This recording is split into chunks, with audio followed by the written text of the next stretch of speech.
Robert Kesakos is your usual suspect.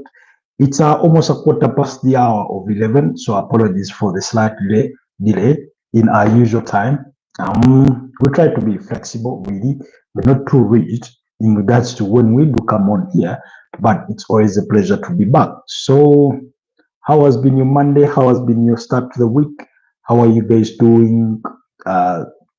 Thank you for always, joining us every single day, and as we do engage, So it's always a pleasure to have you guys. It's always a pleasure to be here with you, and tonight is no different.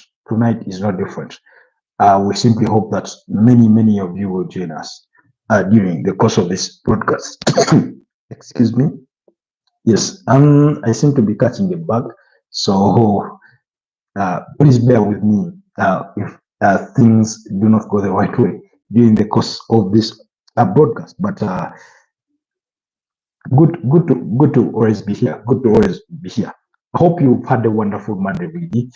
My hope is that you've had a great start to your week. Of course, plenty for us to talk about. As we speak, there's an ongoing game at the round of 16 that's between Inter Milan and Fluminense. Fluminense leading by a goal to nil. We're already back in for the second half. So, yeah, that's the action. We're already into the 51st minute.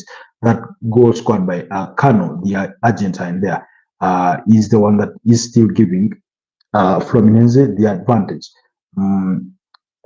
German Cano, the one on target. That goal is still giving Fluminense the lead or the advantage over Inter Milan. They had scored a second goal.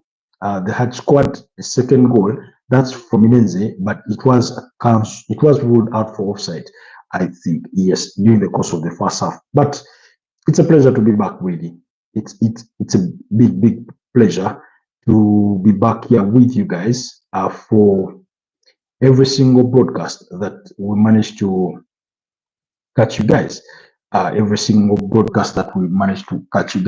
So we'll be following the updates from that fixture as we also digest some of the things that we do have on our lineup tonight. If you're just joining us, welcome back. Welcome to the Footballtribeug channel. Robert Kesakos is your usual suspect. I'm coming to you live from Kampala, Uganda. It's about 17 minutes past 11 p.m. East African time. I can see we already have some engagement on our broadcast. Mr. Grogo says hi Bruno, how are you? Thanks for joining us, Mr. Grogo. Thanks for joining us, Bruno. Guys, please like the broadcast, but also consider subscribing to the channel. Give me that belated birthday gift. My birthday was on Saturday. Give me that belated birthday gift of subscribing to the channel and also liking the broadcast. But more importantly, also let me know where you're joining us from and what time it is. This morning, it was quite interesting hearing from somebody from Malaysia that while it was around 9 a.m. here, it was about 2 p.m. on the other side. I found that quite interesting. While in California, it was about 11 p.m. in the night. So given the time differences, I do appreciate your love and support. For those of you that stay late up at night and join us every single night, those that sort of join us in during our morning broadcast, while it's afternoon, while it's night in your respective time zones, I do not take your love and support for granted. It's really appreciated. And on that note, therefore, I wish to say thank you, Team India, Team UK, Team USA, Nigeria, Kenya, Uganda, and Malaysia, Indonesia, and Brazil, Italy, and every other single country that has fans joining us every single night on our respective broadcasts. We do not take your love and support for granted. Those that watch our content or that do watch our broadcasts much later after they've been, after the broadcast has ended, we do not take your time for granted. We do really appreciate you as well. I thank you for always laboring to take the time to catch our content. So it's always a pleasure really to have you guys join us every single evening and every single morning during those broadcasts. Excuse me. Yes, while that game between Inter Milan is ongoing, by the way, whoever advances between these two teams, I think is destined to meet whoever advances between Al Hilal and Manchester City. That game is coming at 4 a.m. It's African time. Personally, I may not be better placed to catch, the broadcast or sorry, the game alive because it will be 4 a.m. It's African time, and given that I have to be here by at least 8:45 or 9 a.m. to do the live broadcast for our morning sports update, then clearly it may not be quite ideal for me to, stay up. You say you're from, is that the Pakistan flag? Is that the Pakistan flag? Somebody correct me if I'm wrong, guys. So at times, so many flags look the same. If somebody put for you the Uganda flag and the German flag without the Uganda crane in the middle, you certainly confuse the two. So apologies if I get your flag wrong. Is it Saudi Arabia? No, I do not think this is Saudi Arabia. But anyways, and anyway, whichever the case is, I'm sure Bruno will be intent on correcting us. But thank you so much, Bruno, for letting us know. Tonight, I want our sort of conversation to also revolve around Liverpool because Liverpool, uh, oh, it's Hungary. Wow, you're the first fan that we're having on this channel from Hungary. Is there any football club that you support, whether it's in Hungary, whether it's in the big five in Europe, as in from the top five leagues in Europe? Is there any team that you support, Bruno? But it's good to have you. Who do I know from Hungary? Dominic Soboslai, of course, Milos Kakis, both Liverpool players. So I hope you're excited by that movement of Milos Kakis joining, teaming up with Dominic Soboslai at Liverpool there. So like I say, our focus is going to rotate around Liverpool because Liverpool are focusing on three names. Yes, in Hungary, okay. Liverpool is focusing on three primary targets for their number 9, and that's Hugo Ekitike, Alexander Isak, and Victor Osimhen in their striker search. Now, if I do not think when you look at the profile of all these three strikers, it will have anything to do. It will have anything to do with who suits Liverpool's profile best in terms of their playing style. Because when you look at all the three shortlisted names, bar Hugo Ekitike, who is sort of still developing, scored 15 goals in the last campaign in the German Bundesliga, provided 8 assists.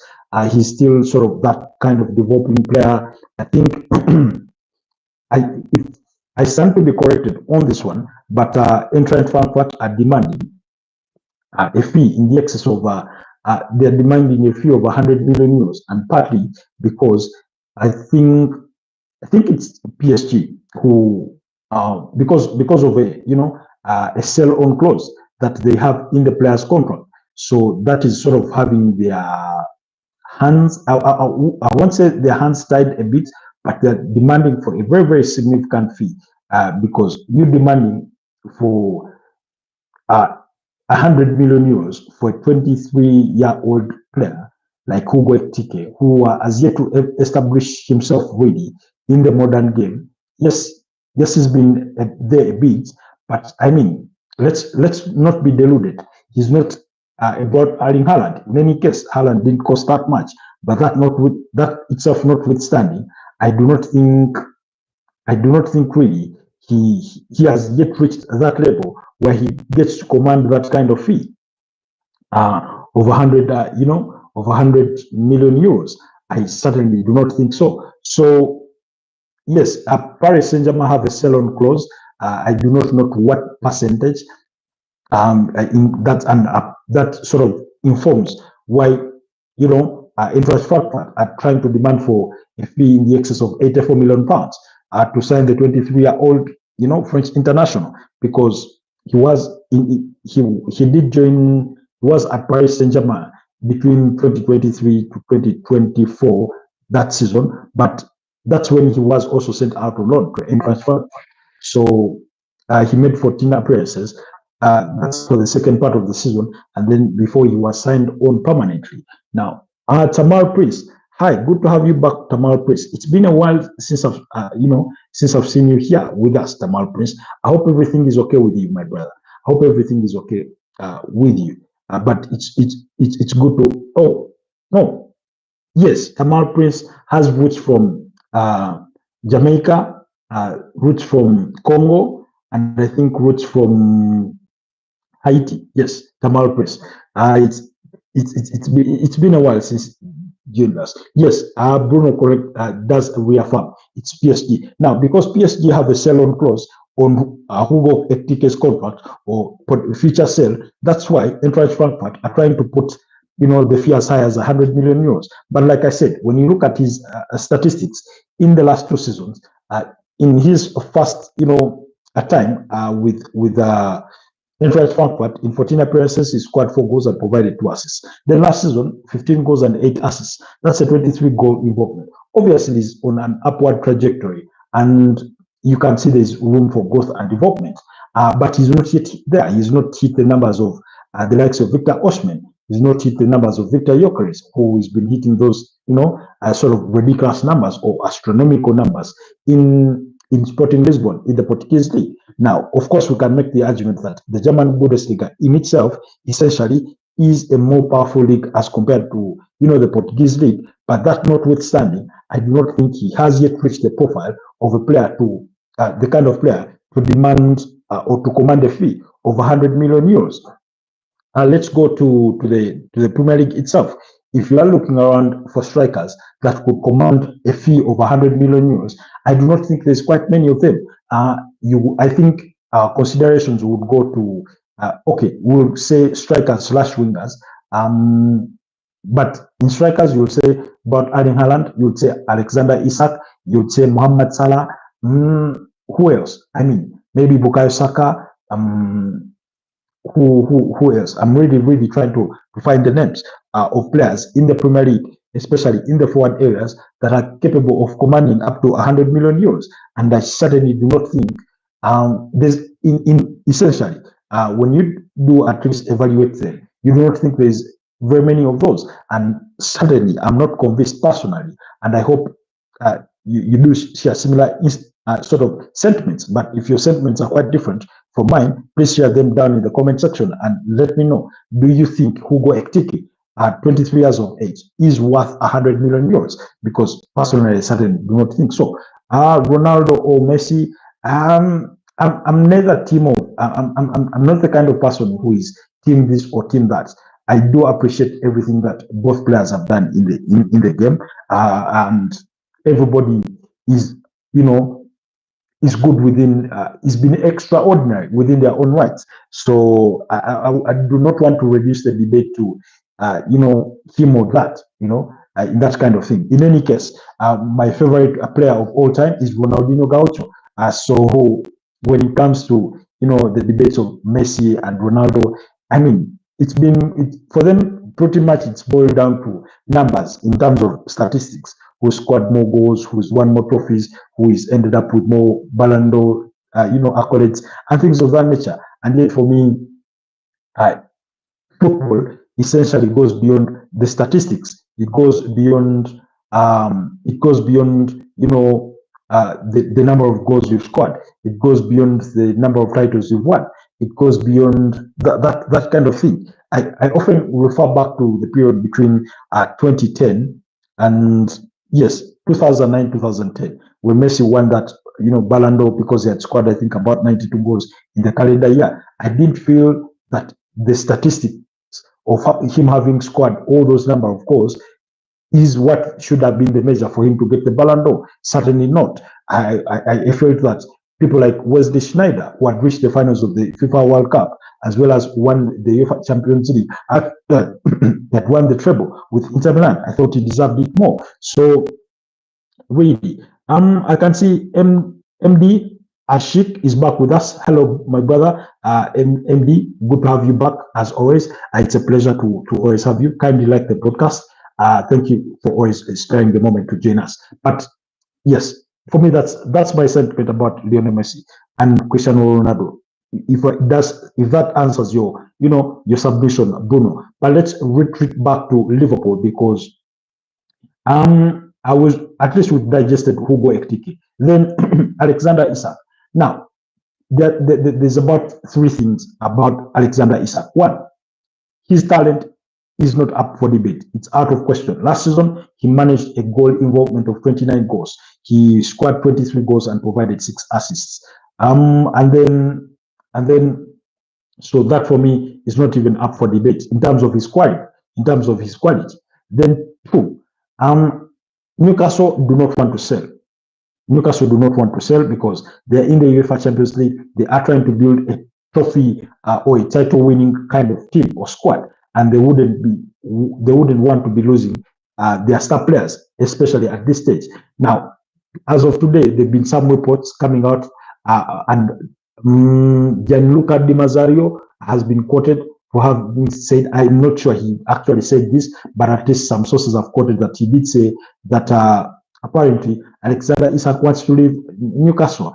I'm not yet inclined to believe that story. I want to take that statement with a pinch of salt because he's on good wages, still has 3 years left to his contract. He has a good relationship with the manager and Ed Howe and his bosses. But like I said, if Newcastle were to entertain any form of debate whatsoever for a potential sale of Alexander Isak, it would have to come from the player side on him saying, I want to leave, that I want to move away from Newcastle, and maybe then Newcastle would start to entertain potential bids for the 25-year old Swedish international. MD, you ask about visas. A flight comes from, but please. I gave you my views about the visa. You simply just have to go to the Ugandan immigration portal, which I'm not particularly sure what it is, but you should be looking for, I think, Ministry of Foreign Affairs. No, is it Foreign Affairs or Internal Affairs? I think Ministry of Internal Affairs, yes. They are responsible for immigration. And then, submit your application. Then the other thing you should check is whether your country your citizens are eligible for visa-free entry, because there are some countries who have those kinds of relationships with Uganda, where you do not need a visa to come to Uganda. For example, people from Kenya, people from Tanzania, people from Rwanda, you do not need a visa to come into Uganda. Anyways, so then the third thing about Alexander Isak that I wanted to say, and I'm going to say this with a bit of bias, I wouldn't want Alexander Isak to go to Liverpool. And my reason is simple. My reason is as simple as I'm speaking as an Arsenal fan. I wouldn't want Alexander Isak to go to Liverpool because that would be sort of dangerous for us. It would be it wouldn't be good for the Premier League competition, really. It wouldn't, it wouldn't be good for the Premier League competition, in my opinion. But anyways, that aside, I do think if Liverpool were to scoop, if Liverpool were to scoop Alexander Isak from Newcastle, I mean, what a signing that would be! What a squad would they have assembled? Because you've just broken the Premier League transfer record, the club transfer record, to sign Florian Wirtz for 135 million euros to bring him to Anfield. Now, that in itself is astronomical. Then if you are go and make a financial outlay of 120 million pounds or to about 150 to bring in Alexander Isak, I mean, I think the title would be as good as done before we even get a ball kicked in the new Premier League season that kicks off officially on the 15th of on the 15th of August, when Liverpool, I think Liverpool will be up against who? I'm forgetting what the first game of the season will be, but I know it will be involving Liverpool at Anfield. I think Liverpool will be up against AFC Bournemouth at Anfield on Friday, 15th August, for the first game of the Premier League season.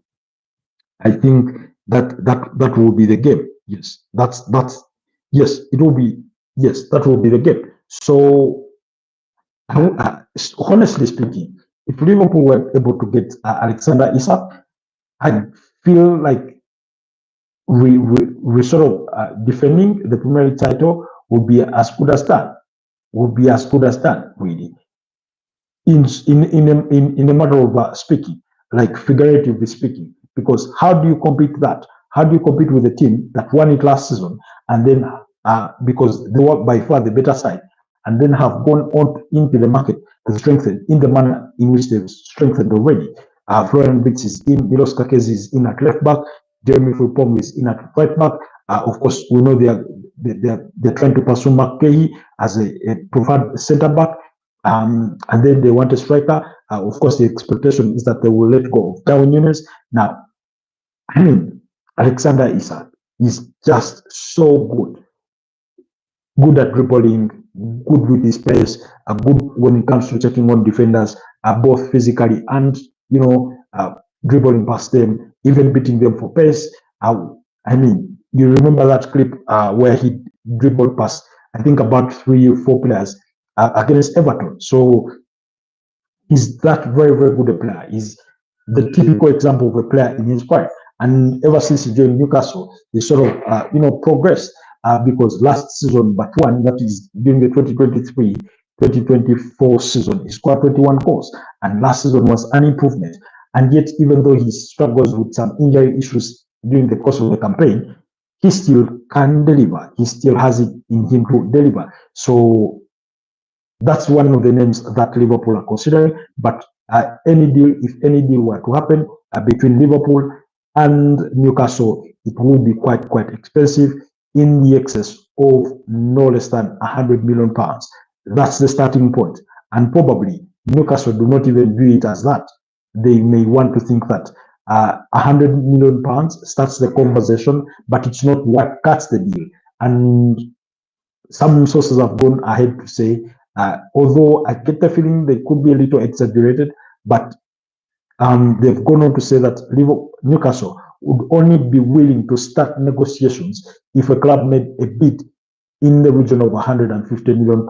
Now, those are kinds of figures we're talking about when Neymar was making the switch from Barcelona to PSG, because PSG just went with a bag of money, 220 million euros, which was Neymar's release clause, banged it on the table, had already spoken to the player, and only was to, Paris. So those, I mean, we're talking about numbers that could be in that sort of region. I'm not saying exactly those numbers, but could be in that sort of region. Bruno says moderator. What do you mean by moderator? I do not understand what you mean by moderator.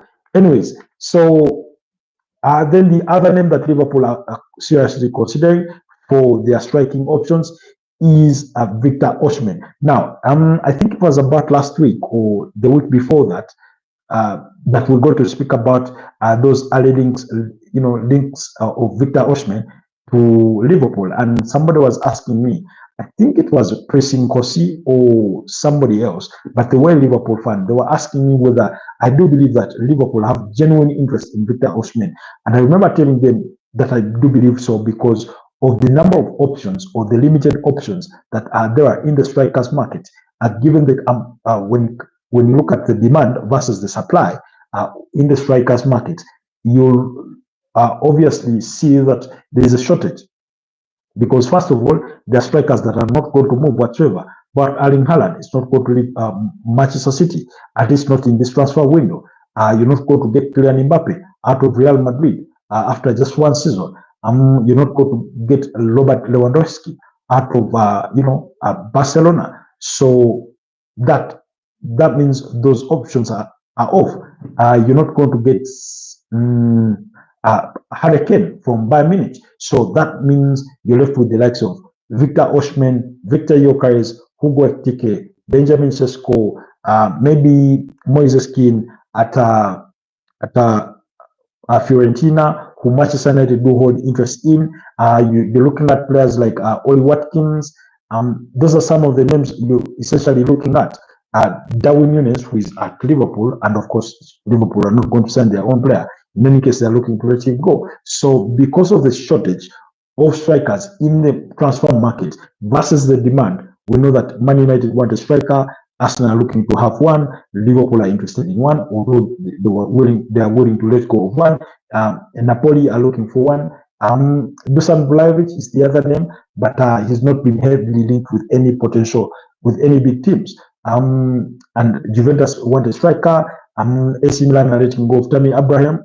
He's going to join Besiktas, and that means AC Milan are going to be in the market for a striker themselves. I mean, you look at Chelsea. Chelsea, they've already signed Liam Delap. They've completed the deal for João Pedro as well as Jamie Gittens. But I mean, I cannot sit here and confidently tell you that Chelsea are not going to be back in the market looking for another striker. In any case, we know very well about their reported interest in Hugo Ekitike. So, really, because of that sort of shortage in numbers for strikers, previously, one of the other potential strikers that has been linked with a move to Liverpool has been Goncalo Ramos from Paris Saint-Germain. And really, you know, that clearly tells you of how there's a shortage of supply. I usually compare it, but look at the market for wingers.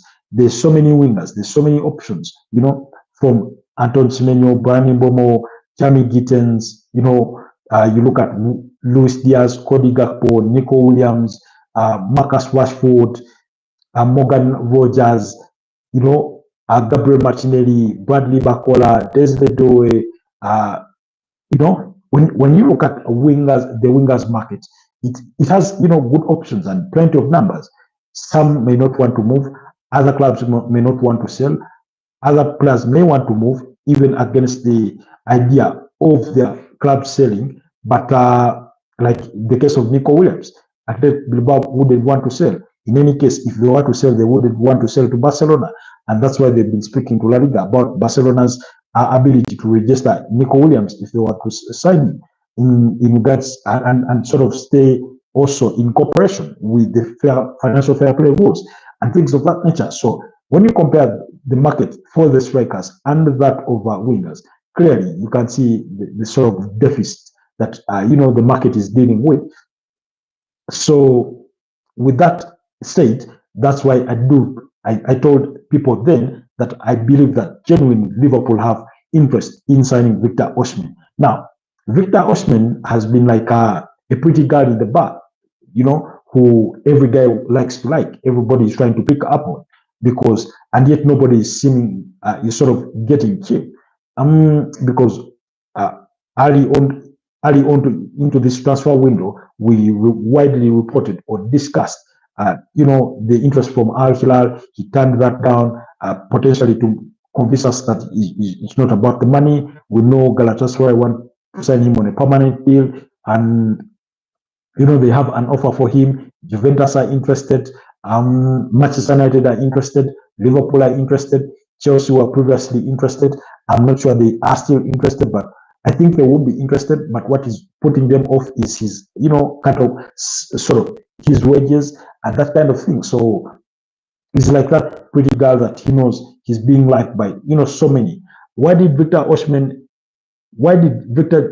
join Galatasaray instead of a bigger team? It had to do everything with his wages, because apparently at Napoli he was on 12 million euros as net pay per season, and because Napoli had been out of the UEFA Champions League at the time, they wanted to move him on to sort of keep their finances in check, and then eventually they fell out.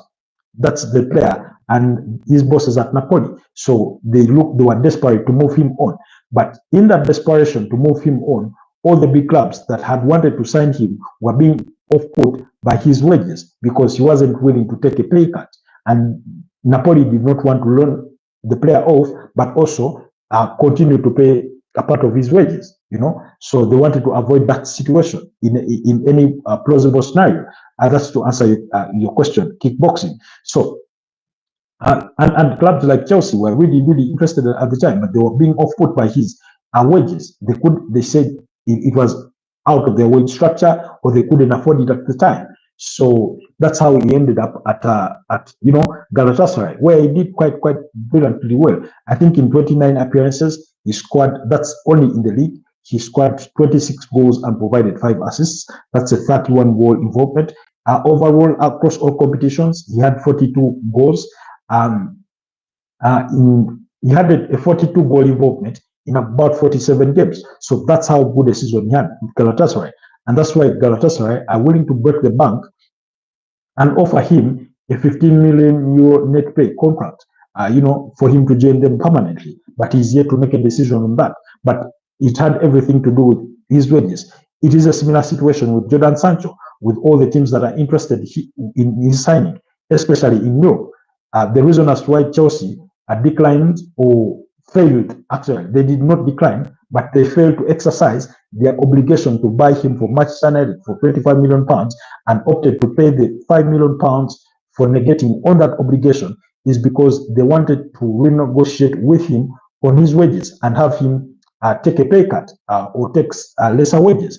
And the player did not agree to the terms that Chelsea put on the table, because I do not know what the figures looked like in terms of their offering, but apparently he's earning about 300 grand at Manchester United, or 250, anywhere between 250 to 300 grand. So what Chelsea put forward, Bruno, you keep saying moderator, please. What do you mean? What are you trying to refer to? I'm struggling to make sense of moderator whenever you call that upon. But anyways, so because remember, Chelsea are using an incentivized wage kind of structure. They sort of have a wage cap within their structure, and that's a wage above which they cannot go beyond. And then all the other payments to players come in the form of incentives, or in performance-based add-ons. So they could not agree to terms with Jadon Sancho and his camp, and that's how they ended up saying, okay, we'll send you back to Manchester United. We'll pay the £5 million pound fine for failing to take you on. But Chelsea really wanted to keep him. So it is a similar situation with Victor Osimhen. You come back to say who you think is better between Victor Gyökeres from Sporting Lisbon and Victor Osimhen. This is primarily it's going to be a bit of a biased opinion, kickboxing, if I'm being honest to myself, based on what I've been able to see. And that is because I've not seen much of Victor Gyökeres beyond, watching, just clips or highlights. I'll go for Victor Osimhen. I do think when it comes to doing the counter press, he's good at it. Area-wise, he's very good at it. When it comes to muscling or tussling off with defenders, he's good at it. His dribbling, he's not the best, but he's not bad either. It's a bit of average. That is based on the kind of strikers that I've watched over the years. But so overall, I do rate Victor Osimhen above Victor Gyökeres, because he's been in the Italian Serie A. That's for the 2022-2023 season, when they were winning the Scudetto. He scored 26 goals in that campaign. He went to Galatasaray, and still hammered things up. So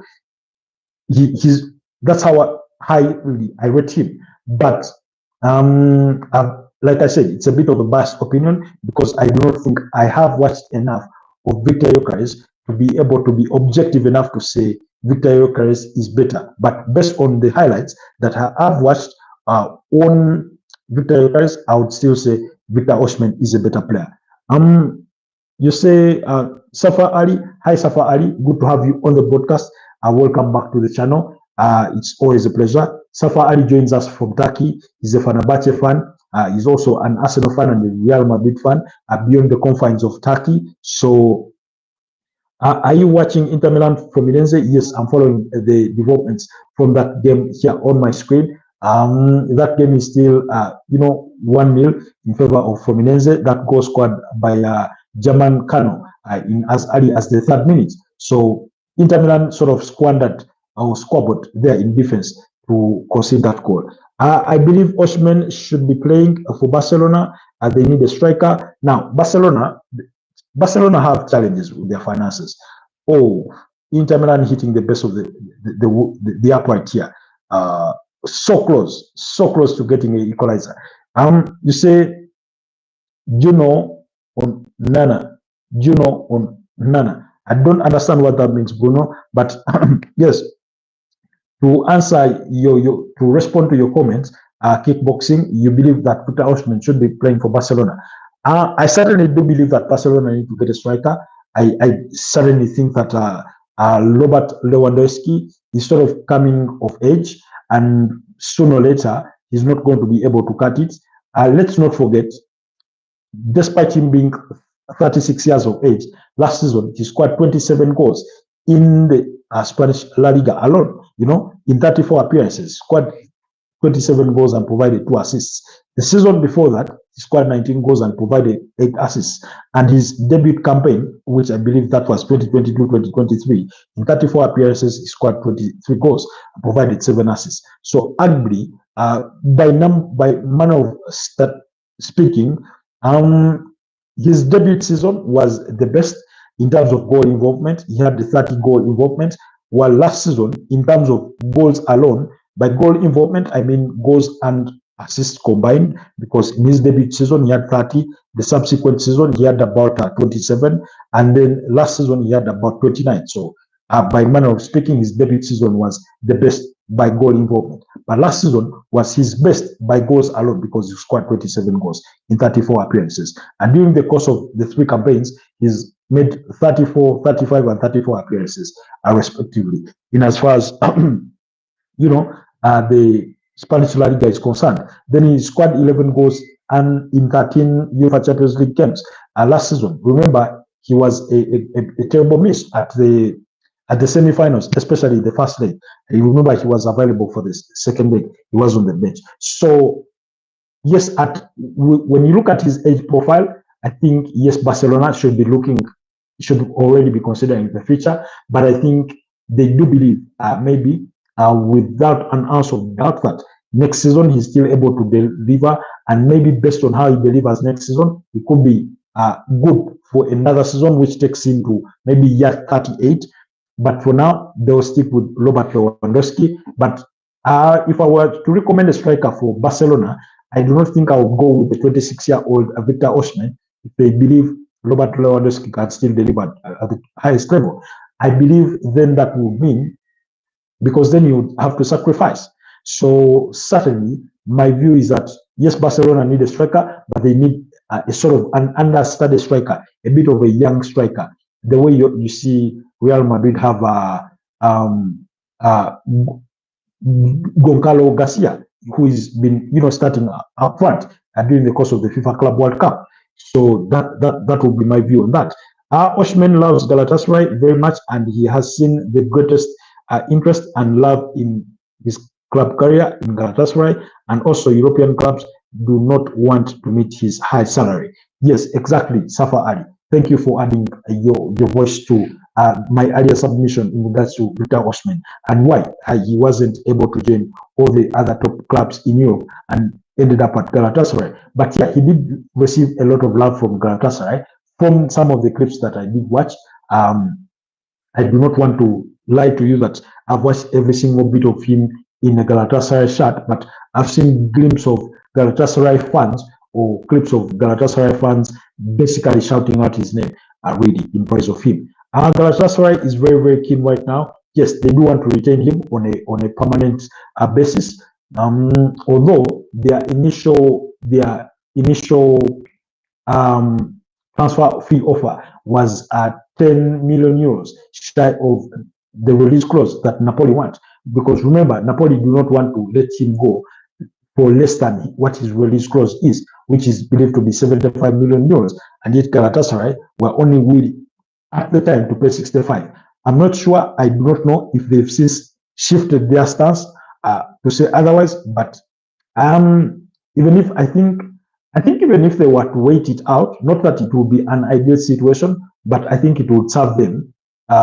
If you're Galatasaray, I would say sort of Play the long game. Try and stick it out because Napoli want to let him go. They do not have a good relationship with the player. He wants to also go. But you sort of wait, sort of like let on in the window and see what happens. But then that puts you at risk of losing the player to other suitors, the likes of Man United or Liverpool. So you say definitely. Kickboxing is asking, do you think Messi will ever return to Barcelona, his home? I certainly do not think so. At least not as a player. Maybe in a different capacity or role, he could return to Barcelona, but certainly not as a player. However, I cannot rule it out entirely because in football we can never say never. As we speak, the reports are that his current contract with Inter Miami ends or runs until the end of this year, which is around December 2025. And there are while Inter Miami are willing to sit down on a table to negotiate with him over a new contract, there have been some reports suggesting that he would want to play in a more competitive league ahead of the FIFA World Cup, ahead of the World Cup 2026. So I do not know how much of gravitas that those reports do hold, but let's wait and see. It can only be a matter of time. But suddenly a return to Barcelona, I do not want to rule it out. I would say the chances of it happening is a ratio of 1 to 9. So 1% chance he rejoins and 9% chance he doesn't join Barcelona, at least as a player. Then Bruno says, okay, you didn't wear the PSG jersey today. I was supposed to wear the PSG jersey, only that it was a bit cold, so I swapped it out. I simply swapped it out. I was supposed to be wearing the PSG jersey right now, but I swapped it out because the weather was a bit cold. But thanks for that comment, Safa Ali. By the way, how many languages do you know? Is English your native language? No, English is not my native language.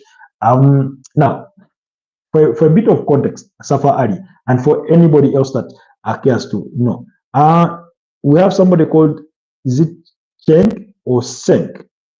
Bring link, I join. Bring the link and you join. Oh, what link are you requesting for?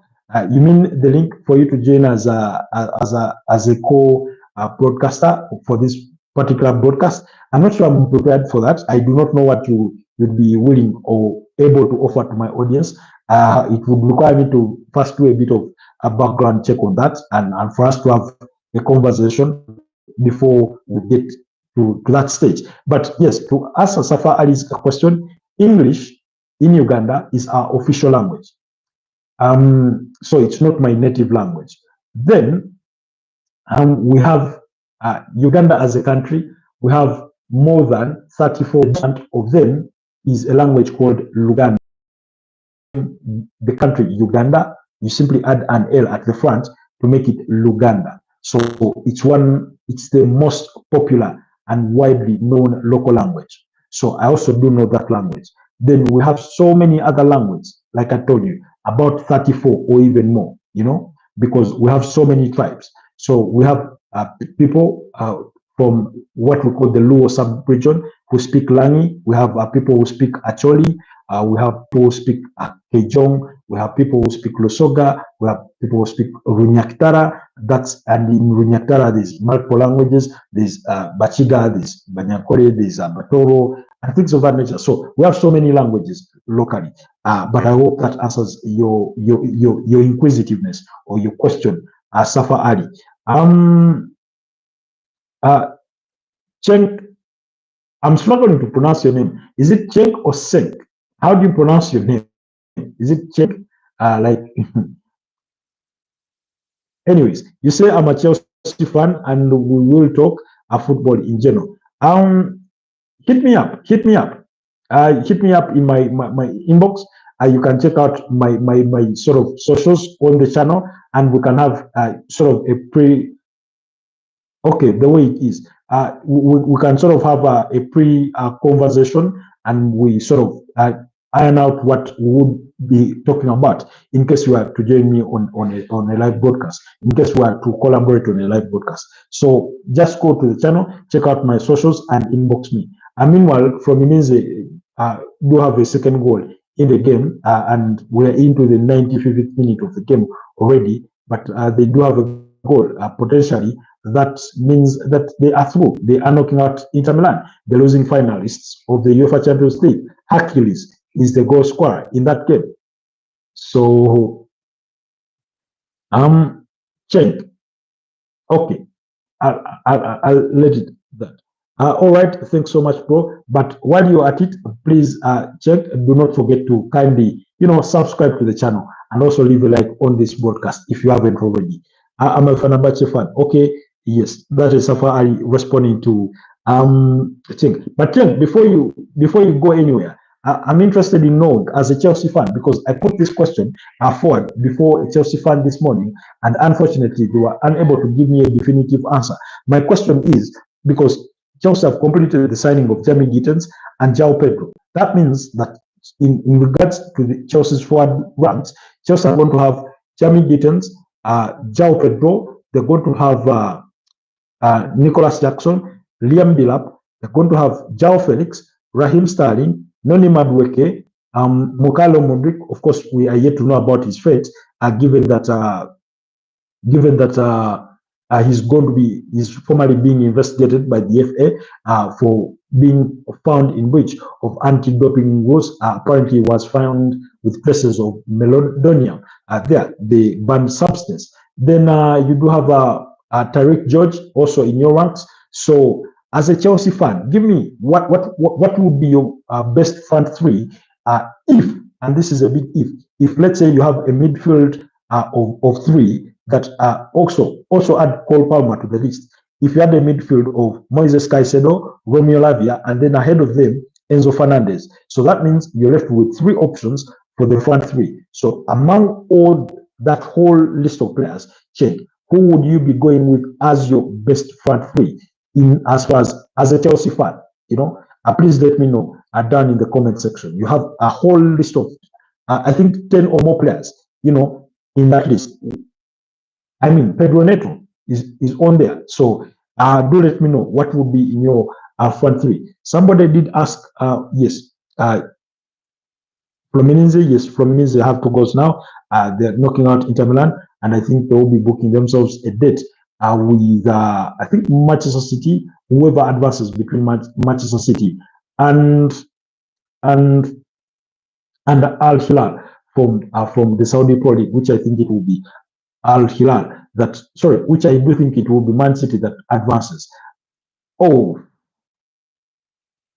Di Marco hitting the upright there. Good attempt, but still falling short. So close and yet so far. Then good goalkeeper Andre Onana. Yeah, I do believe he's a good goalkeeper, because let's not forget in 2023 he was voted the best UEFA goalkeeper.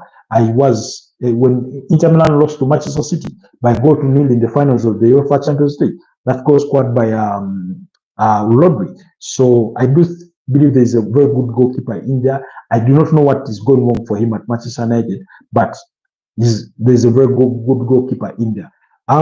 Bruno, why? Okay. Palmer, Safa Alice mentioned. Okay, yes, he was trying to add on my list of those Chelsea forwards. We added Palmer, we added Pedro, Bruno. Okay, we'll respond to Onana. He has already been banned. You mean Mukal Mudryk? No, Mukal Mudryk's fate is not yet sealed. He is serving a provisional ban while he is under investigation. Now, according to the preliminary results of the investigation, the FA will be charging him formally. They will be charging him formally. So by charging him, that means the player will have to offer his defense and then also face the charges before we reach a final verdict. The way the case was with Paul Pogba. Remember when Paul Pogba in 2023, when he was found equally in breach of the anti-doping rules, they went into an investigation, eventually banned him for 4 years.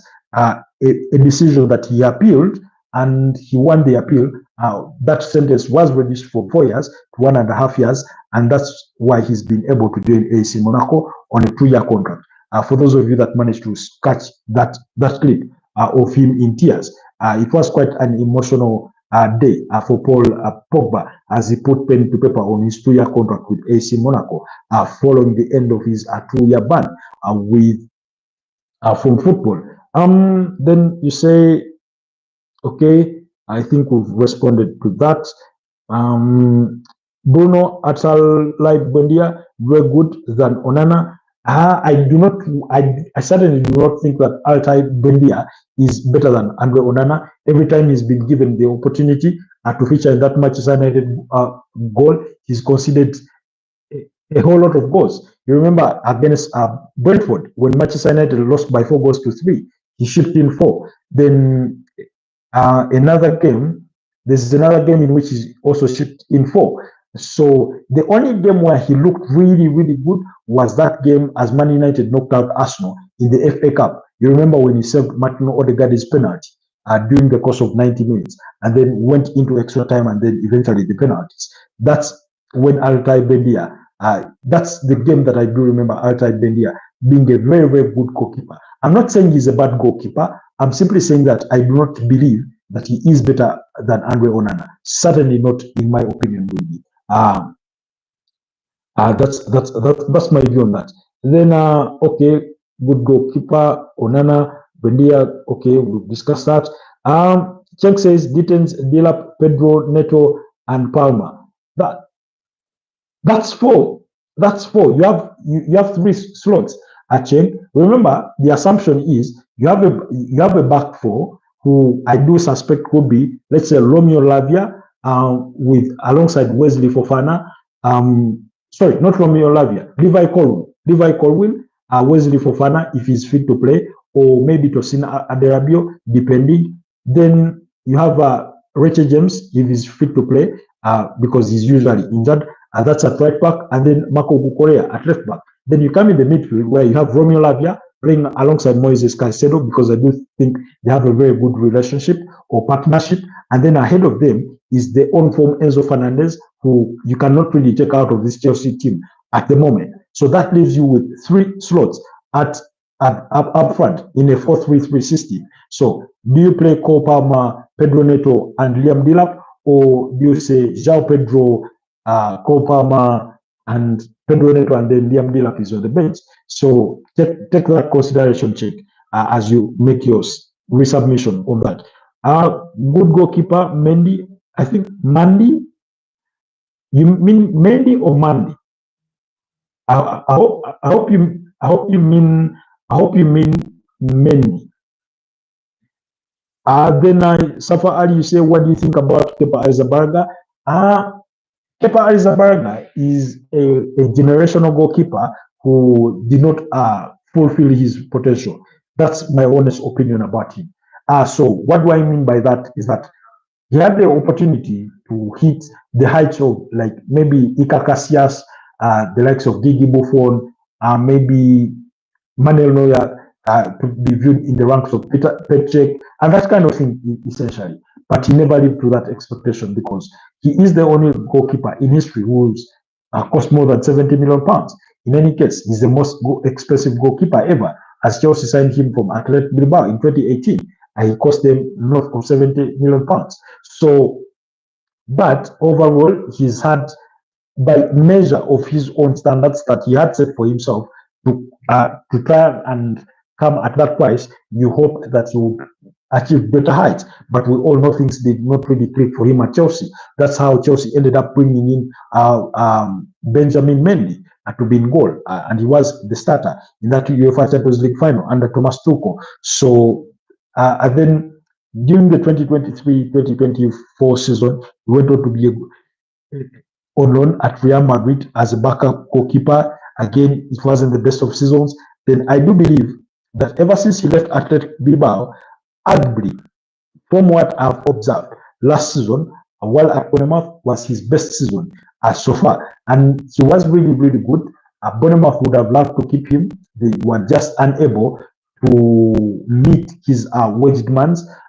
because the transfer fee, essentially, which was a buyout clause of £5 million, would have been quite affordable for a team like Bournemouth, but his wages, that's where they drew the line and couldn't sign him on permanently. But essentially, he's a good goalkeeper. And now that he's on the verge of joining Arsenal as a backup goalkeeper, you don't have a good goalkeeper in there. At the age of 30 years of age, at the age of 30, a goalkeeper is basically just starting ready. You still have more 8 to 10 years of actually playing good football, or at the top level at least, depending on how your career progresses. You have at 30 years of age, Kepa Arrizabalaga is experienced. He's won 2 Champions League titles with Chelsea and another with Real Madrid. Of course, that is during the 2023-2024 campaign. So he's that kind of goalkeeper, really. The reason as to why I say he's not fulfilled his potential, because even when you go to the Spanish national team, it's the Athletic Bilbao goalkeeper that starts ahead of him, as well as and he comes down in the pecking order behind David Raya. I'm forgetting the Atletico Bilbao goalkeeper. Somebody, if you do remember his name, Ofed, kindly remind me his name. That's the Bilbao goalkeeper that does start for Spain. Then you say, will Isak go to Liverpool? That is according Baton Jab. Hi, Baton Jab. Good to have you on the podcast. Welcome to the Football Tribe channel. Will he go to Liverpool? I cannot say no. I cannot say yes.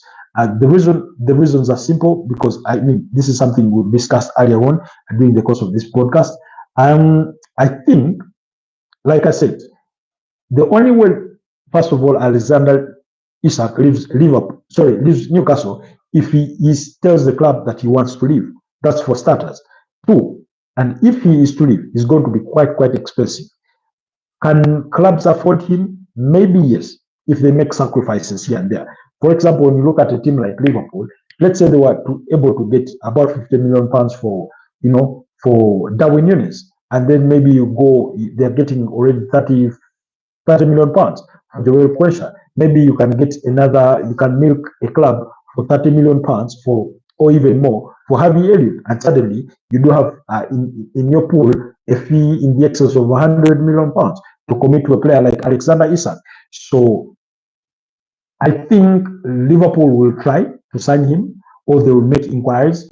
But until the player says he wants to leave, I do not think Newcastle will be letting him go. I mean, he is the crown jewel in that Newcastle squad. They are looking to build a title-winning squad, or to go and compete with the big boys. They've already shown that they are capable of competing. Last season, remember, they beat Liverpool in the finals of the Carabao Cup by 2-1. Alexander Isak being one of the goal scorers, while Federico Chiesa scored the consolation on the day. So where Newcastle see themselves at this stage really is that they are sort of growing closer to competing with those big teams, the Arsenals, the Liverpools, the Man Cities, and the Chelseas. They are looking themselves within that measure, so they think that they are not too far off. And for them to further close that gap means that you do not sell your best players to your competitors to further strengthen them, the way we see German Bundesliga teams normally do with Bayern Munich, because Bayern Munich have all the monies, the way sometimes Spanish teams have done in years gone by to Barcelona, Real Madrid, and things of that nature. So I cannot confidently tell you that Isak will join Liverpool unless he demands that he wants to join Liverpool. But if it were to happen, it will be for quite a significant fee, possibly another British record transfer fee. Then Bruno was saying yes, good goalkeeper, Buffon, yes, Agege Buffon, I mean, one of the best goalkeepers you'll ever watch. I think when it comes to the best goalkeepers ever, especially those that I've watched, I'll go, Iker Casillas, Gigi Buffon, I'll go with Peter Cech, I'll go with Edwin van der Sar during his time at Manchester United, as some of those goalkeepers really. So I know people are going to say, how about Peter Schmeichel? He was a very good goalkeeper, no doubt, but I didn't watch enough of him to sort of be within the realms of that judgment. I do sort of mostly remember Fabien Barthez at Manchester United. Then you do ask, yes, okay, okay, I think two, definitely, yes. I think Safa Ali was reaffirming some of my submissions on Alexander Isak, whether it's possible that he will join Liverpool. So remember, Liverpool are not the only ones interested in signing Alexander Isak. Arsenal was one of those teams with long-standing interest in Alexander Isak, but it's just a deal too expensive to pull off, really. Even if Newcastle wake up and say we are willing to entertain bids for Alexander Isak, it's just going to be too expensive because if you're Newcastle, you're telling yourself, okay, let me commit to selling Alexander Isak for let's say maybe 150 million pounds. Then I'll go to a team like Frankfurt and squeeze them and pay them maybe 70 million pounds and get a player like Hugo Ekitike because I believe even at 70 million pounds that would still be high. But like we discussed, it's because of the sell on clause that PSG have on the future sale of Hugo Ekitike. Then you're thinking that that means you still have a balance of about what? A balance of about 80 million pounds, which you can go and sort of reinvest with another two players, another understudy striker, and maybe a winger. You remember, one of the reasons as why Newcastle wanted to sign João Pedro, although Chelsea have beaten them to his signature, is they want to further strengthen that forward, to sort of kind of step away, not entirely, but to give Alexander Isak that good backup option because the in a way been a bit over reliant on Alexander Isak in terms of goals. Really, I just think Morata is on the bench in Galatasaray because of Osimhen. Yeah, now Morata, by the way, of course he was there on loan as well. He's returning to AC Milan, but he's on the verge of joining Como. Alvaro Morata on joining Cesc Fabregas at Como. So that deal is to happen. And I remember as following a discussion on TalkSport, I think, where Newcastle fan said, I mean, if we are able to get 150 million pounds for Alexander Isak, so be it. So be it. So let's get that money and reinvest it. I always talk about Turkey. Sorry, we have a very bad league now. No, it's fine, Safa Ali. It's fine. You always give us good insights and updates from the Turkish league. In fact, has there been any developments in regards to Fenerbahce's pursuit of Jonathan David? What's the situation? Because we know that Fenerbahce are now pushing to sign John Duran. That sort of seems to be their priority. What does if John Duran is to join Fenerbahce, what does that in essence mean for what does that essentially mean for Jonathan David? You brought us that insight. What's the progress on that regard? And then Fenerbahce still pushing to try and get Kyle Walker because Everton are also interested in signing Kyle Walker. What's the situation on that regard as well? So thank you so much for always giving us those updates. So it's all right that you often speak about the Turkish league, Safa Ali. I have zero qualms with that. Son Heung-min, yes, Son Heung-min is one of the other options. But like I said, Tottenham, remember Tottenham have to play a London derby with Arsenal during pre-season. I'm not sure whether that's going to happen in Malaysia or Hong Kong or wherever, but that game is there. Now, if you're Tottenham, because of the profile or the kind of name, the kind of brand that Son Heung-min has within the Asian markets, you do not want to let him go before you do the pre-season tour. That's my feeling, that Tottenham may be a bit reluctant to do a deal until they are done with the Asian tour. So, but let's keep an eye on that situation because at 32 years of age, if Tottenham can find a club that gives them good money for Son Heung-min, then they may look to let him go. Although, in my personal opinion, on footballing purposes, I do not certainly think that they should be letting him go.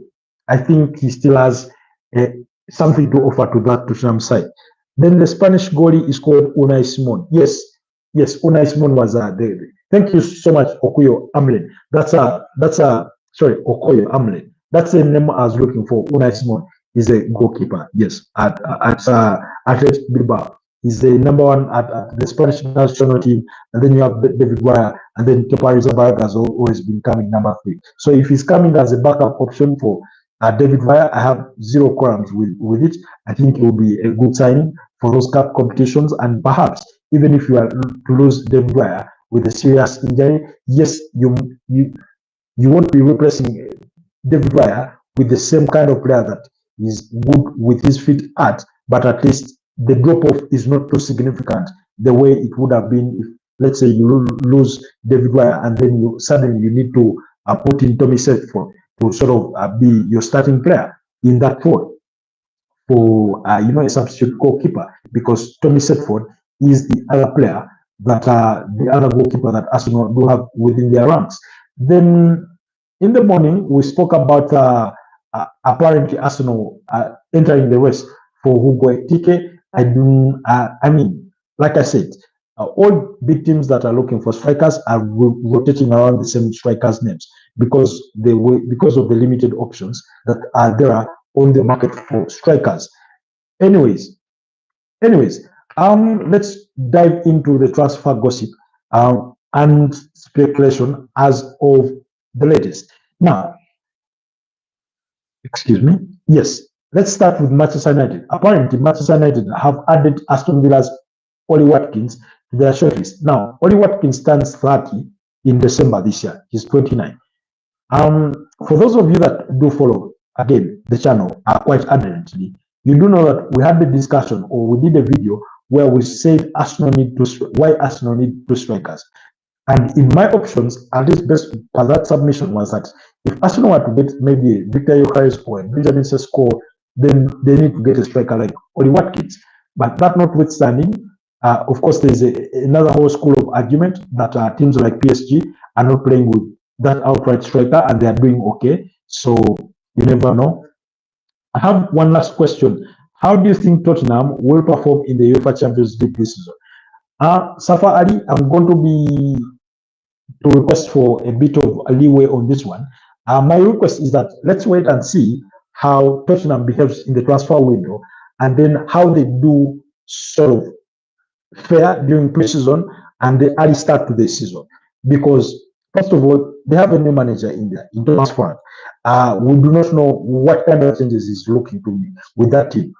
Atletico Madrid are interested in signing Cristiano Romero, who apparently Tottenham Hotspurs at this age of 27 value him at £60 million. So we do not know if Tottenham Hotspurs are going to lose Cristiano Romero, because that would be quite a big loss for Tottenham Hotspurs. We do not know if Son Heung-min is leaving. They are interested in signing Antoine Semenyo, who is valued at about £70 million, which I do not think in any world whatsoever is Antoine Semenyo at the age of 25, a Ghanaian international who's only been at Bournemouth since 2023 when he joined them from Bristol City. I do not think he's worth £70 million. I do understand why Bournemouth are setting even that price, because they want to fend off potential suitors. And in any case, if they are close one of their star players who scored 11 goals and provided 5 assists, I think, during the course of last campaign, then it should be for money that is worth it in their view, because they are trying to fund a potential stadium expansion. They want to expand to about 22,000 capacity. But back to Tottenham, I certainly do not think I want to give my view on how they will fare in the UEFA Champions League based on what they are able to do in the transfer market. Because last season they blew hot and cold. In the Premier League, they were that horrible to the extent that they finished 17th. That's the reason as why Ange Postecoglou was sacked. In the UEFA Europa League, I do not want to say they crawled their way there, but at least they deserve to be there. But look at the kind of game they played in the final. Of course, they played to win, that notwithstanding. You look at that Tottenham Hotspur side, and on average, they have very good players. Dejan Kulusevski, Brennan Johnson, Dominic Solanke, Rodrigo Bentancur in that midfield. There's another player in that midfield, but Pape Matsa, Yves Bissouma has sort of fallen off. At least during last season, he wasn't the best sort of CMD that you talk about. Then Mickey van de Ven in that centre back alongside Christian Romero, Destin Udogi and Pedro Porro, very, very good players. Of course, they do have Dejat Space as a backup. I think at right back, Guillermo Vicario in goal. They do have Radu Dragison, the centre back, a backup option, although he also suffered injuries during the course of last season. So essentially, they have a sort of a cohort of good players. They've signed Matthias Telles from Bayern Munich on a permanent basis for 35 million euros. They have a very good squad, but I think they need additions to that squad, and because they are going to look to bounce back in the Premier League and perform better than they did last season, but also compete in the UEFA Champions League, which can be sort of demanding. James Maddison, very good player. He did have some injuries in here and there. That's why he also missed the finals of the UEFA Europa League. So essentially, I think I'll wait. I think for starters, in the Premier League, I think they won't finish as bad as they did last season, regardless of what happens with Thomas Frank. That's for starters. But I'll wait to see how overall they do in the transfer window. Amlen says, Spurs for all seasons is a team which has always promised and disappointed at almost a full season, being in their very best when they lost to Liverpool. Yes, now Amlen here is talking about that Spurs time when they were still under Mauricio Pochettino. He had built that sort of young squad. You remember Dele Alli, of course, Hurricane, Lucas Moura, the Christian Eriksen, that whole composition. Very, very good players. Toby Alderweireld, in that defense. Jan Vertonghen, Hugo Lloris, the goalkeeper. A very good squad. Now, after losing the finals of the UEFA Champions League in 2019 to Liverpool, I think, was it by 2-1? I do remember Mo Salah and Divock Origi by 2-0. Yes, Mo Salah and Divock Origi scoring for Liverpool. After that season, Mauricio Pochettino wanted to start on a rebuild.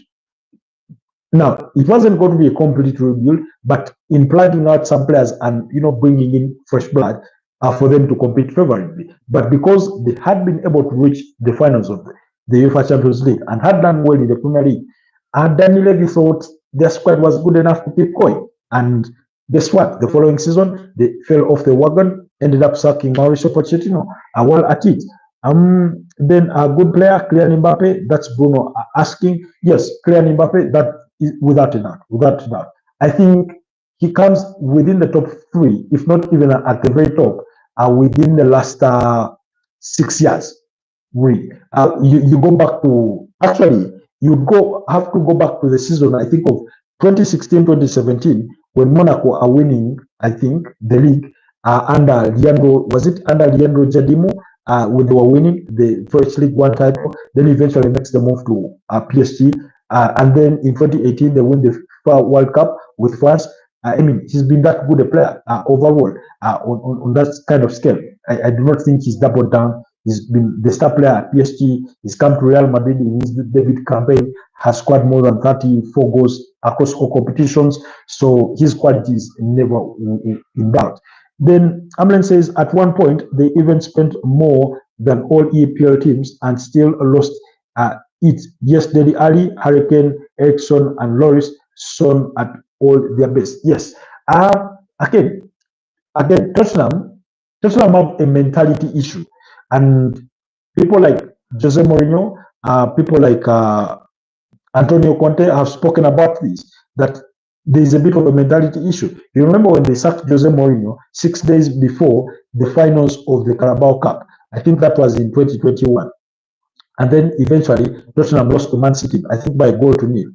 That goal could have been scored, I think, was it Ilkay Gundogan? I stand to be corrected, but I certainly sort of want to remember that it was Ilkay Gundogan. Now, if I'm Tottenham, if I'm Daniel Levy, I wait to sack Jose Mourinho. I wait for him to first finish the cup final, because if there is any manager that you can bet on to beat up against Pep Guardiola in the cup final, it would have been Jose Mourinho, and then yet they decided to sack him, So for me, it didn't really make much sense. But that also spoke about the mentality of the club. And ever since he left, Tottenham Hotspur, he's always said that it's the only club he has been to, and the mentality is poor in terms of wanting to win. And Antonio Conte said the same thing before he was sacked, and during, I think, around 2023. I remember he came in halfway. He replaced, when Jose Mourinho was sacked, Ray Mason completed the season as an interim. Then they appointed Nuno Espirito Santo, who was sacked by November, and then they brought in Antonio Conte, who saw them throughout the remainder of the 2022-2023 season. And then he started the subsequent season. And guess what? He was equally sacked. And then he was replaced by his then assistant. I think it was Stanley, something like that. So anyways, but even his interim was sacked, and then they ended up with Ray Mason. Meanwhile, Ray Mason has eventually left Tottenham Hotspur since then. So yeah. Now, every time I've watched Tottenham, we can also go back to the 2015-2016 season when Leicester City were winning the championship. You remember, it was Tottenham that were closer to pushing, Leicester City to the title. I know Arsenal were in that mix, but Tottenham came closer. You remember when they led by 2-0 against Chelsea, and then they brought on Eden Hazard. I think he came off the bench and he scored 2 to cancel out Tottenham's lead. So I've always thought that even as good as a team they can be, when it comes to the final bend of the Premier League, getting things over the edge, that's where they've always fallen short. Even at times when it came to qualification over UEFA Champions League places. For those of you that do remember that Tottenham Hotspur are back in 2000, around 2005, 2006. It was kind of the same until 2008, I think, when Harry Redknapp comes in after they had won the Carabao Cup, beating Chelsea in the final by 2-1. A goal scored by Didier Drogba scored the free kick for Chelsea, and then for Spurs it was a penalty by Dimitar Berbatov, and then the winning goal was scored by Jonathan Woodgate. They had an interim. Johan Ramos was the interim manager at Tottenham Hotspur at the time, but then of course Harry Redknapp takes them to the UEFA Champions League.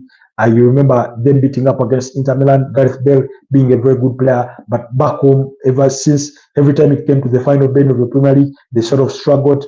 They always struggled against United, like they couldn't win a game against Sir Alex Ferguson. So they've been that kind of team with sort of mediocre mentality, for lack of a better word, and that's why they call them Spazzy, for lack of a better word, really. That's Tottenham Hotspur.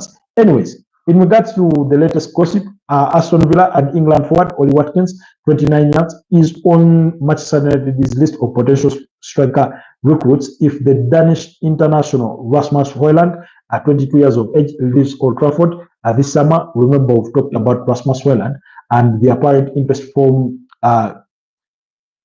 Inter Milan, from Napoli, among those. And then Bayern Munich have added Liverpool and Colombian forward Luis Diaz to their shortlist of potential wingers. Now, Bayern Munich are looking for a top left winger, but it looks like they're becoming undecisive because they've considered Luis Diaz, Nico Williams, Rafael Leao, Kaoul Mitoma, Bradley Barcola. I mean, Arsenal's Gabriel Martinelli has come under consideration, but they only made moves for Nico Williams, really. And that didn't lead to any fruition. Of course, it gave priority to Barcelona. That deal is not yet closed. Apparently, there could be a hiccup in that deal, and they are reported to be holding it out to see. Barcelona can't come good for Nico Williams, then they should go back in. But PSG has told all suitors that Bradley Barcola is not up for sale, including Liverpool and Arsenal. So let's wait and see. Then Arsenal have held talks with representatives of Crystal Palace and England midfielder Eberechi Eze, with 27-year-old having a release clause of about £68 million. That's according to The Guardian. Now, guys, Eberechi Eze started his career at Arsenal in the academy, but he was let go at the age of 13. And I know I've told you this story before, for those of you that are with us on this channel. He then left at the age of 13. He ended up, I think, was it Ipswich Town?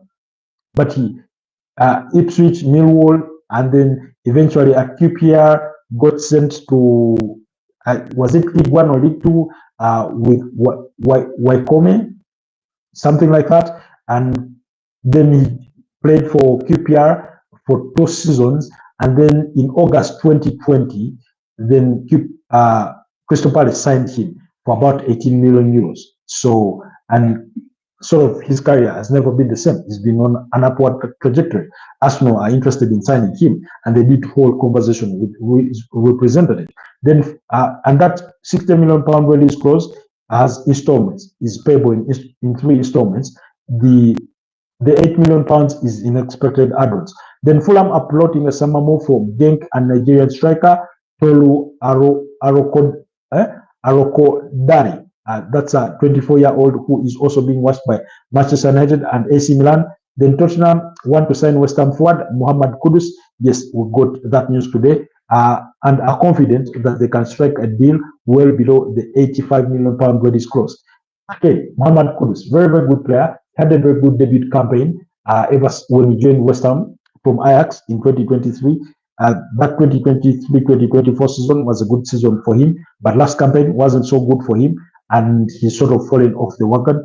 They had offered him to Chelsea, but looks like Chelsea have gone with other options in João Pedro and Jamie Gittens, and now apparently Tottenham are considering him, and they are considering him. I think if they fail to get Antoine Semenyo, then West Ham would be open to offers of about £60 million for Kudus, who is also attracted interest from Chelsea, Newcastle, and Manchester United. Now, Chelsea were interested. Chelsea, Arsenal were interested in signing Mohamed Kudus in 2023 before he joined West Ham. So when they cooled down their interest, then West Ham signed him. And now this summer, West Ham apparently offered him to Chelsea and made inquiries about the availability of Robert Sanchez, because Robert Sanchez worked with Graham Potter, the current West Ham manager, at his time at Brighton and Hove Albion. So that's the correlation between those interests. But I do not think Chelsea are still interested in Mohamed Kudus. However, with Chelsea, we cannot rule out anything. They are out in the market to buy anything and everything that is available for sale. So we can't rule that out.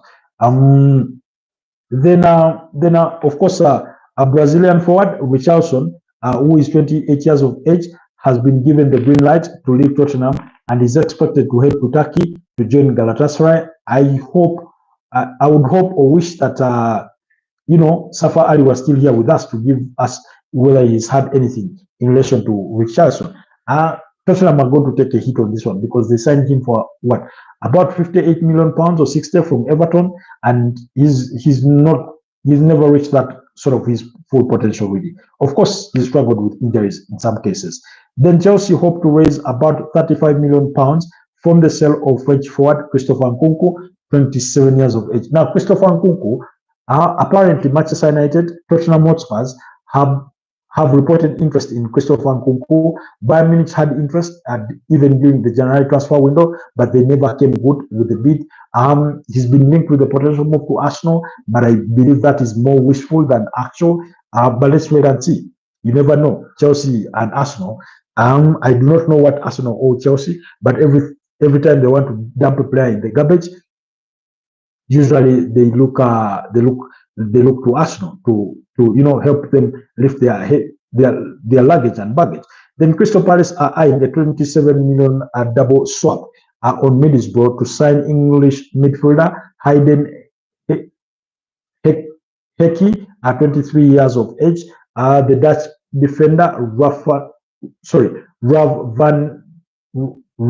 van de Beek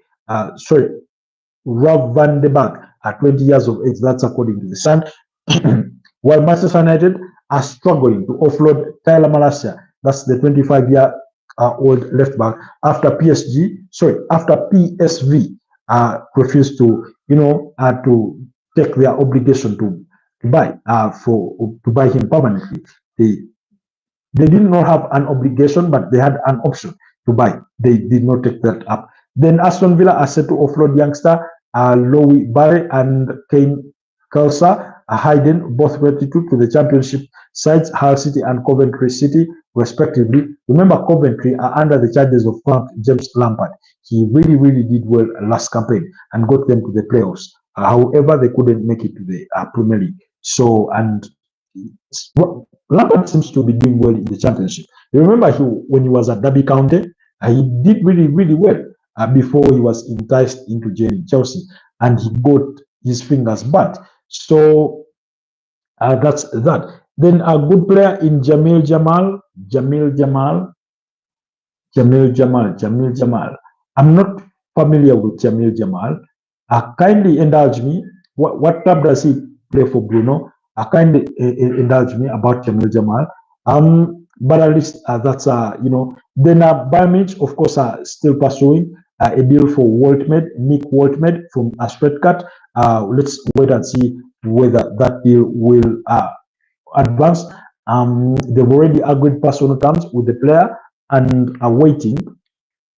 Sorry, they've already agreed personal terms with the player and are yet to make a formal bid for the player, really. But that formal bid is expected to go in at Stuttgart. There have been reports that Stuttgart could demand for a fee of about 100 million euros, but according to Sky German, those reports are wide of the mark. So then we've spoken about Luis Diaz and Bayern Munich's interest in him and things of that nature. Then Liverpool want to sign a left winger.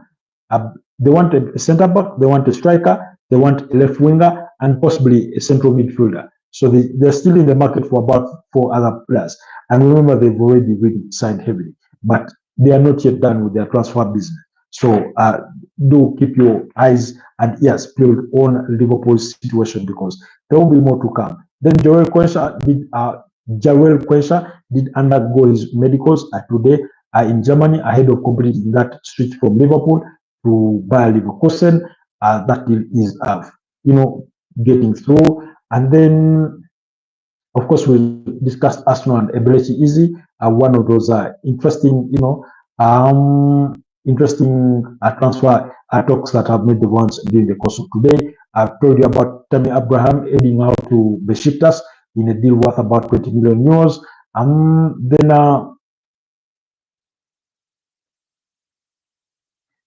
Then we've spoken about Lionel Messi and Inter Miami, and then we've spoken about who have we not spoken about?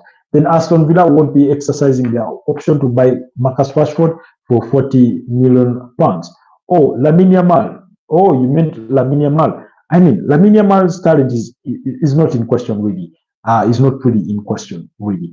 Because at his age, 17, has already made more than 100 appearances for Barcelona. What he does on the pitch is simply beyond his age. Is significantly beyond his age. Very, very good player, really, Lamine Yamal. Yeah, quite one of those generational talents that you do get to see every once in a while.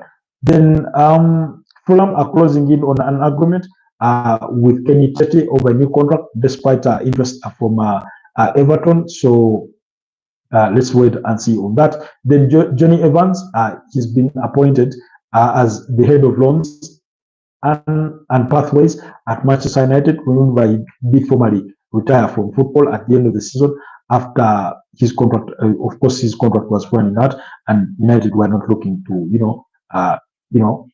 sort of renew it. And then Mark Gahey is a target for Liverpool. But Liverpool are unwilling to pay the 45 million pounds asking price.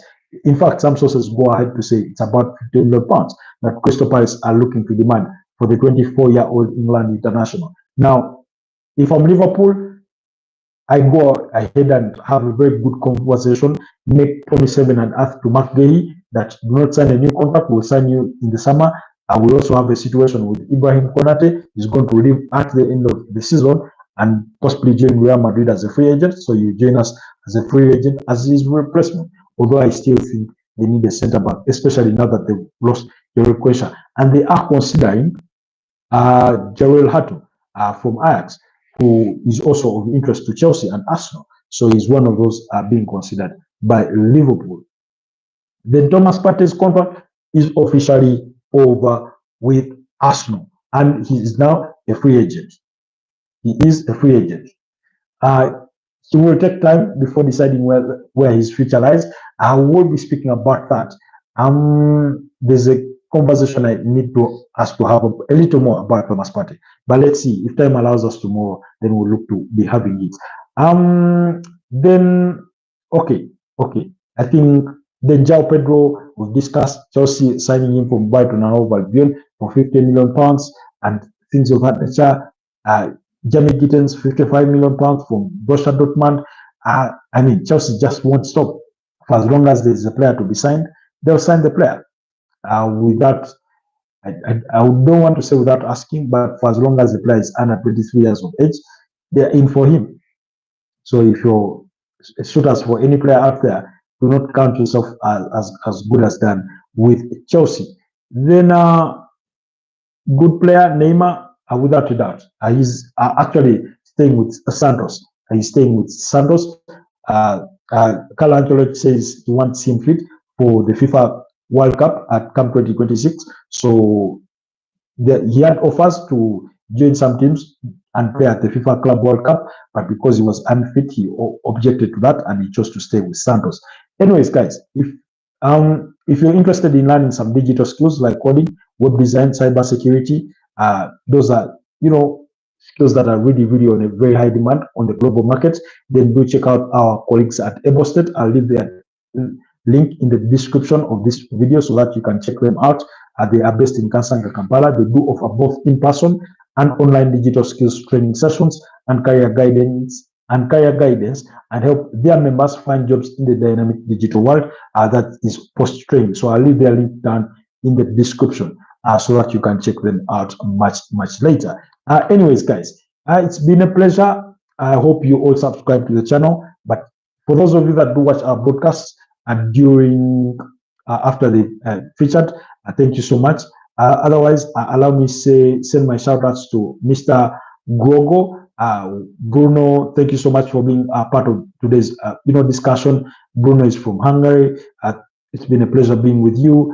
Thank you so much, MD Ashik. Thank you so much, Kickboxing, for that wonderful and fruitful discussion. Thank you so much, Safa Ali, for being with us for all the time that you've been with us. Thank you so much, Shen, there at the Chelsea fan. Really did appreciate your submissions.